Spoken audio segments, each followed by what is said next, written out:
What's up, y'all? This is the girl from Ocean Avenue, Kennedy Copeland, and you're listening to Wrestling with Entertainment. Hello, and welcome to the show. It's Wrestling with Entertainment, bringing you the latest exclusive breaking news, previewing and reviewing the latest shows from WWE, AEW, New Japan, and everything in between. Every Saturday, interviewing all your favorite wrestlers on Wednesday on YouTube at Castbox, sponsored by Rogue Energy. Use promo code WrestlingWithE for 10% off your next purchase. And of course, I am that guy, James J. Alongside the leader of Squash Squad, Kaliko Yas. Drink of the day, Truly's, because it tastes like Alka-Seltzer, and I have a headache. And the American Scooter Dust. When life gives you lemons, make lemonade. When life gives you melons, you might be dyslexic. And it's a great day for wrestling. Last week on the show we interviewed Kennedy Copeland, and honestly, what a great interview. Kennedy, such an incredible human being. And we got some great insight on her career and, give her that stage. You know what I mean? And we also learned about an event she's participating in as well. Could you maybe tell us a little bit more about that event, Scooter?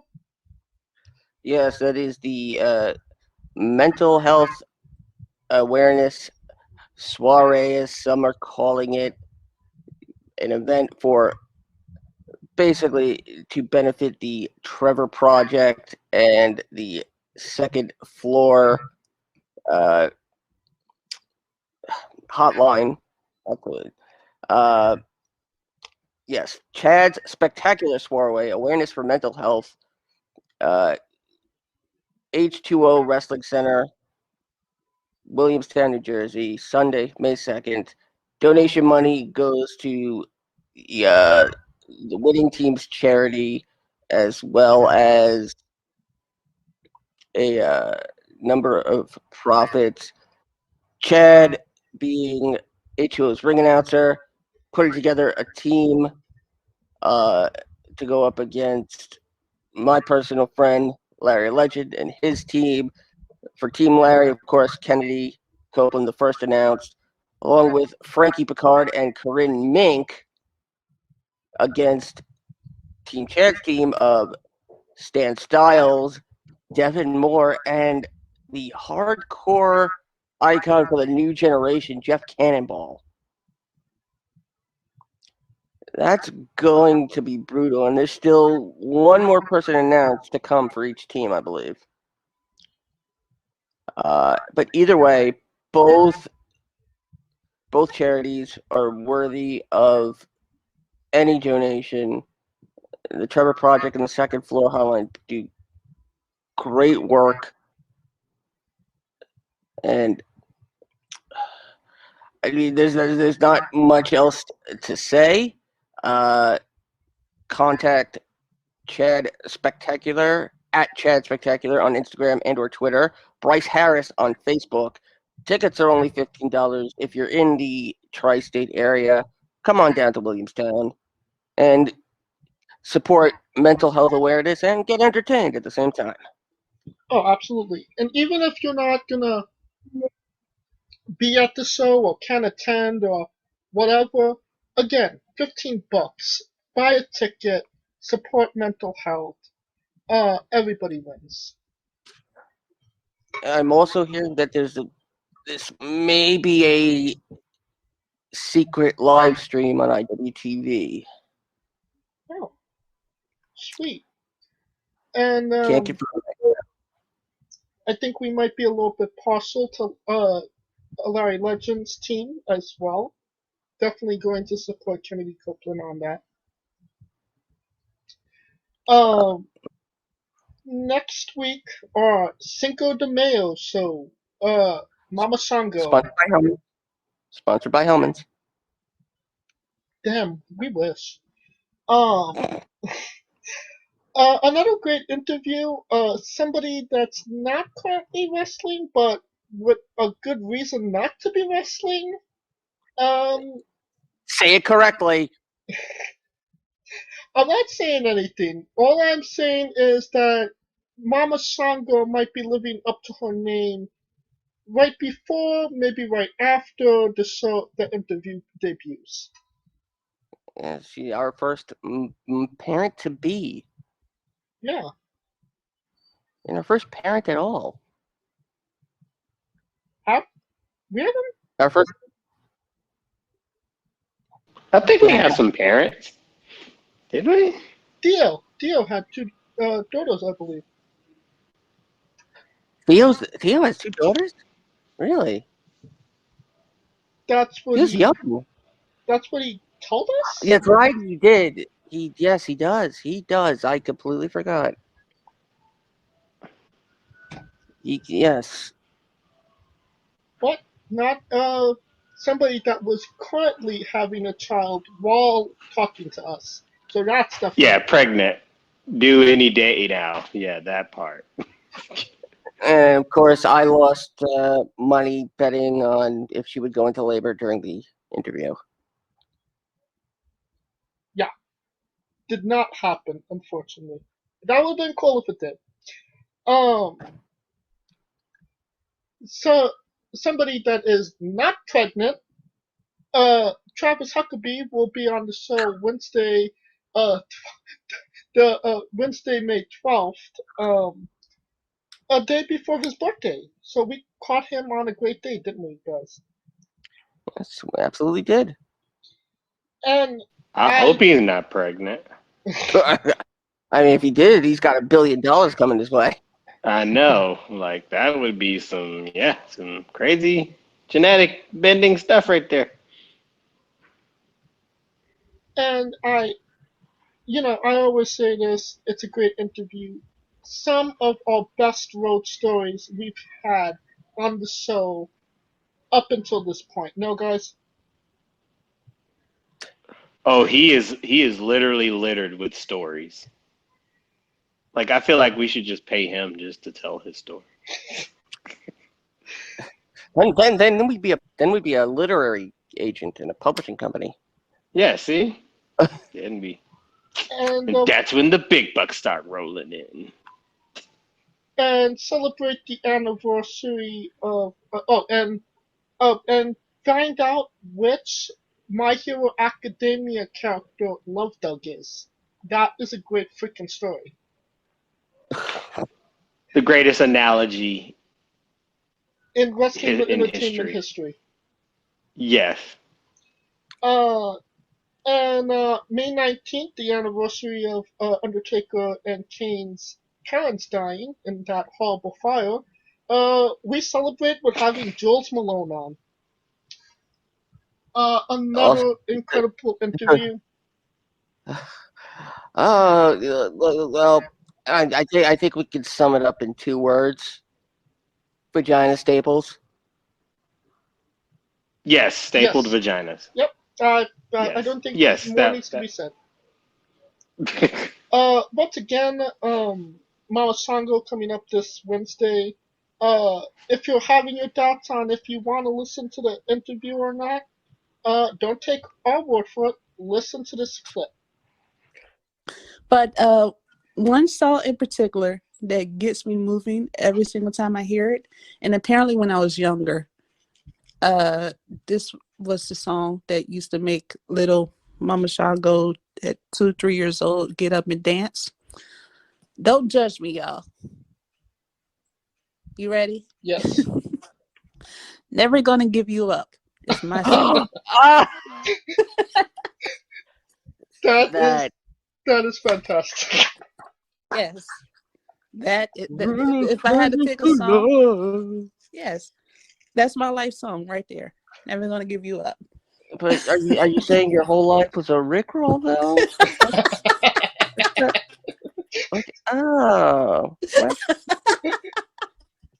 I mean, that sounds appropriate for Mama Shango. Yeah, my life is a brick road. and That was a great clip, wasn't it, guys? my God, it so great. Gotta love it. Gotta love it. And it's time to stop putting ourselves over and get into the news now. Andrade is making his first non-WWE wrestling appearance. Oh, And he's wrestling Alberto Del Rio. Talk about a downgrade. yeah. To not wrestling girl to wrestling a convicted criminal.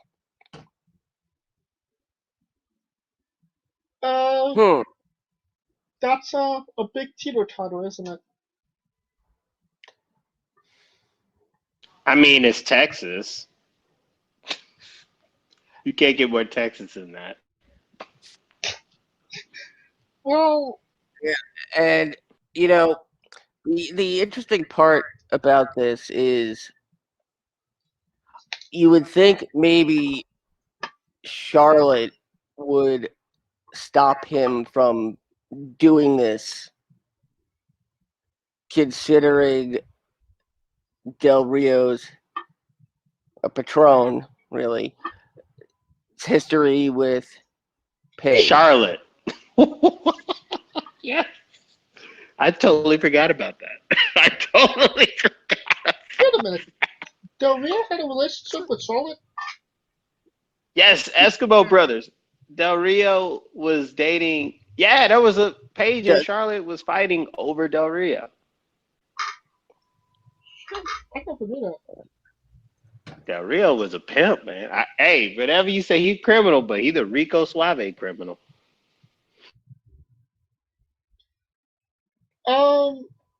Yeah, they were in a relationship when he returned back in 2015, and then entered into a relationship with Paige, and we all know how that went. Oh yeah. So maybe not the best way for Andrade to make his non-WWE return to the ring. I mean, he's doing appearances too. He's at the wrestling guy's store today, to be exact, from 1 to 3. If you want to go meet him, El Idolo, at the wrestling guy's store, support those small businesses. But he's doing appearances and making his little money that way. And like I said, it's Texas. In July. Or Julio, as my Mex-Tex friends say. Not to be confused with Julio Jones, whose real name is Cantaris. I don't know how Julio comes in, but that's a whole nother story. So, another thing on the news bracket was SummerSlam might actually have a live crowd. There was rumblings that some places were bidding to actually have it. And this is technically, well, it's kind of wrestling related. With the UFC having full capacity shows now, it kind of seems like WWE is kind of backtracking where they said, "Oh, we're going to wait until September, October, and kind of fast track it." So, Scooter, your thoughts on WWE possibly touring live again sooner more than later? Well, considering that a lot of places are relaxing on the mask issue, I know New York City has relaxed a bit on the mask issue. Still recommended.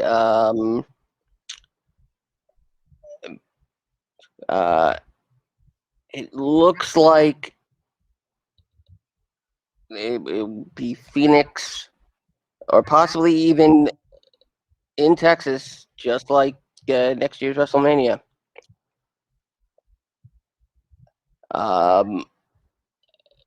As for touring,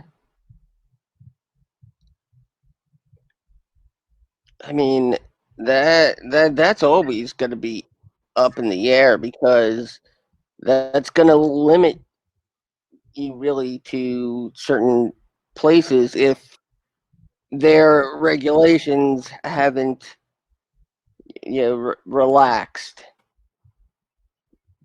I mean, I still don't understand why the WWE didn't just do house shows all over Florida.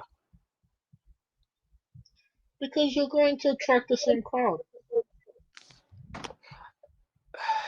Yeah, that's true. I mean, me, I'm a pessimist in this case. I have a feeling this will get worse before it gets better. But I'm hoping that this leads to touring and house shows again. I mean that's all I could say. That's all I think anybody could say. What about you, Kalika? You got more things to say?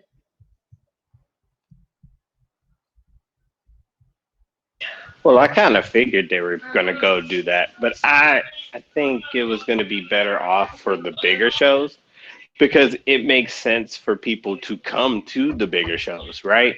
Like, granted, UFC had UFC 261, but that felt like a big show, right?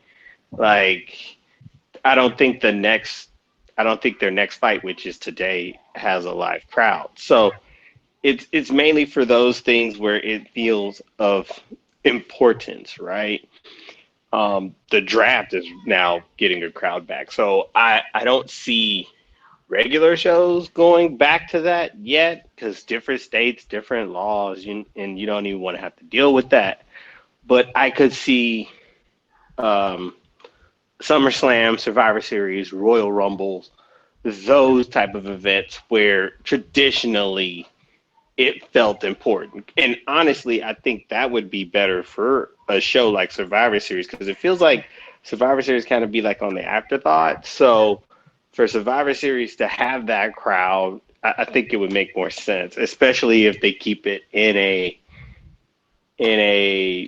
sunny area where people can migrate from the cold. So we'll see where it goes. But I kind of figured they were going to do SummerSlam. So doing the Big Four, I'm all for it. Somebody that is trying to go all in right now, AEW is going to have a 50% capacity for the Wednesday show, Blood and Guts.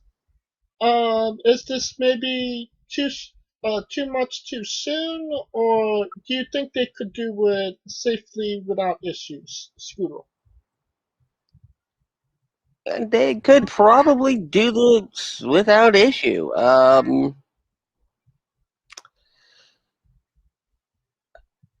mean, they have the space to do so. So, yeah, they're gonna take advantage of it and see what 50% capacity does. If 50% capacity ends up, with no doesn't end, turns out, well, I guess we can't call them super spreader events anymore. It's not really super spreading. I think this is essentially a compromise so that all parties involved can benefit, and AEW can use this to launch their campaign to get back to full capacity. Your thoughts, Kalika? Well, I mean, they just saw UFC do 15,000 people, right? And so far, fingers crossed, no big issue.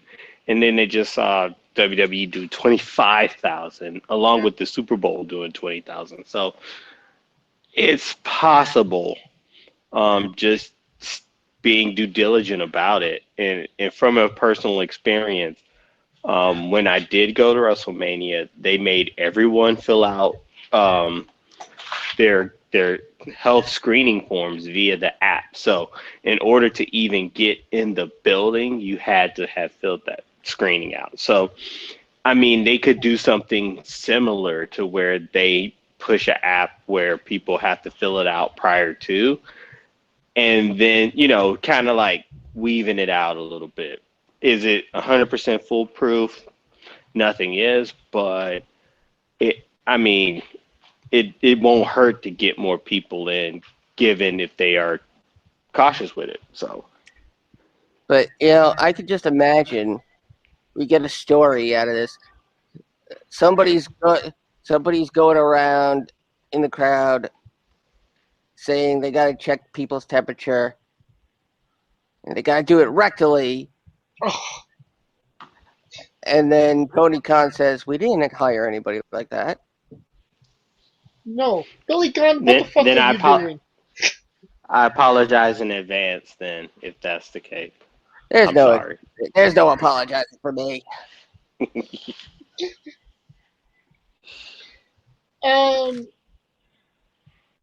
I don't know how to transition from that. The taboo door is open once again. Jon Moxley will defend the IWGP United States Championship against Eugene Nagata on AEW TV. Is this a big deal, Scooter? If it was, it's interesting because it's Yuji Nagata, but then again, I don't know how many people actually remember him competing in WCW, which would really make him the first full-time WCW competitor to appear on TNT after Sting. Well, or perform in the ring rather, because he also had to be Paul White. Yeah. And Chris Jericho, but we don't count Chris Jericho in this case, because his name really shot up in the WWE, not WCW. So if you want to argue with me on that, I will fight you, and then I will cut you. But Eugene Nagata. Oh, Eugene Nagata is also up there in age. He's in his 50s, yes. He's probably He's not 53, I believe. 53-year-old cruiserweight. He's He not ain't a cruiserweight anymore. Well, back when he was in WCW, he was competing in the cruiserweight division. Well, so was Chris Jericho. Is it good? Is it? I don't know. I'm not sure if people are gonna be interested. I mean, why Eugene Nagata? He could get on a plane. I mean, if that's the only reason, I mean, this is not. Yeah. It's not gonna get them what they wanted to get them. What about you, Kaliko? Your thoughts? I see where Scrooger's coming from on it. It's not intriguing. If it was Juice Robinson, I would have been all in on it. I felt like it would have been if it was somebody where it felt 50-50, it would have been more intriguing. Hell, give Kenta a rematch. Lance Archer, former in New Japan champ. So I mean, as much as it'll tickle the fans of those who know who he is, for the people who are casual watchers, it's like, who, right? And the whole point of even putting the IWGP US title in on the show is to highlight New Japan in general. And I would think you would want to put a up and coming guy in that role to showcase, holy hell, New Japan knows what, they got a guy here. Now, granted, UG has done it all, but the thing is, it's like the casual fan's going to look like Jon Moxley beating up on the senior citizen. You see what I'm saying? What? Instead of like, holy hell, I don't know who this Kenta guy is, but he sure can go. If they had to put that match on an AEW show, that would have been more intriguing than Nagata. Because the whole point of even putting New Japan in the first place is supposed to be a collaboration. And it seems like AEW been fisting this competition, as we will get into that later. This also might be IWGP's way of getting around their own rules. I mean, yes, Moxley couldn't defend the title because of Force's outstanding, but now they can travel to Japan and whatnot. I think this is essentially a way of that championship forfeiture timer being reset, so that they could say he defended it and nobody can point out the fact that it's not being defended and force him to, call for him to forfeit the title. I mean, but they had their bailout, though, because they took the title off of him and Lance Archer won. So they had the opportunity to keep it in-house. So this is a havoc of their own doing. This is, you know what I'm saying? Like, Yeah. they didn't have to put it back on when they stripped him. I mean, it was kind of obvious what was going down. And hell, think of the run Kenta could have had with the belt if he had the belt, because he was over like Rover without it. Just think of him with it, and the whole point of you making that title was to make inroads in the United States market, and then you have a guy in Kenta who is a WWE, maybe not by name, but by face, he's a WWE recognizable guy, especially with NXT. So I don't feel the sympathy for the IWGP, because they had a choice and they made that choice. So don't give me this bending the rules bullshit when they could have just been like, okay, Mox, we got you next time when you come back. When shit goes down, you'll come back and get your shot. No. What kind of, disregarding Eugene Nagata, do you think he actually has a shot? I mean, last time we were talking about Moxley, we were like, oh, he definitely can't win. It was Kenta for sure. Kenta has to do it, and then Kenta lost. Is this another swerve by New Japan?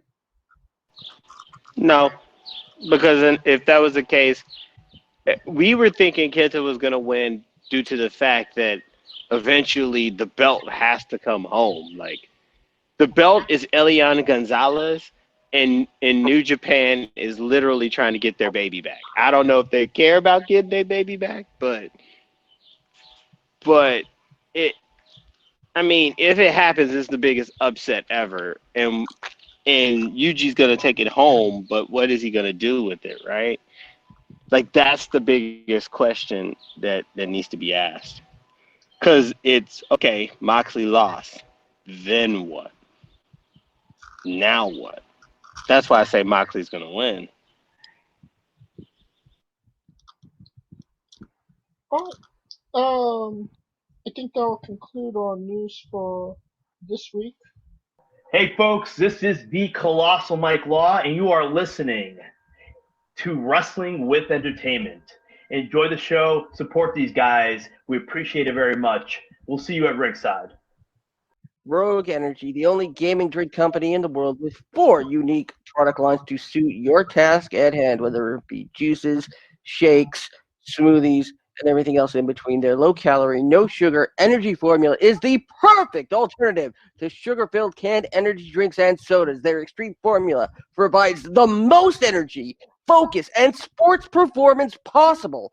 Their hydration line offers focus, ingredients without the added caffeine. Drink it anytime you're thirsty. And their shake formula is so delicious. Who doesn't love a cookies and cream, 0-calorie energy milkshake? First and foremost, they've designed every Rogue product line with performance and effectiveness in mind. It is critical that you look at the nutrition panels of drinks when comparing options. There are countless off-brands out there that are presenting low-quality, poorly dosed formulas that amount to expensive caffeine water. Every formula they produce is designed with optimal levels of high-quality ingredients. Additionally, you won't find a powdered gaming drink brand that dissolves better. No need to have chalky textures in your drink.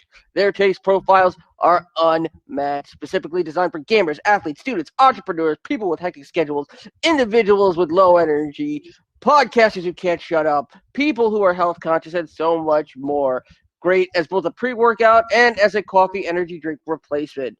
Specifically designed every Rogue product line to be the best gaming drink on the planet. Rogue Energy, more focus, more wins. Use promo code WrestlingWithE for 10% off your next purchase.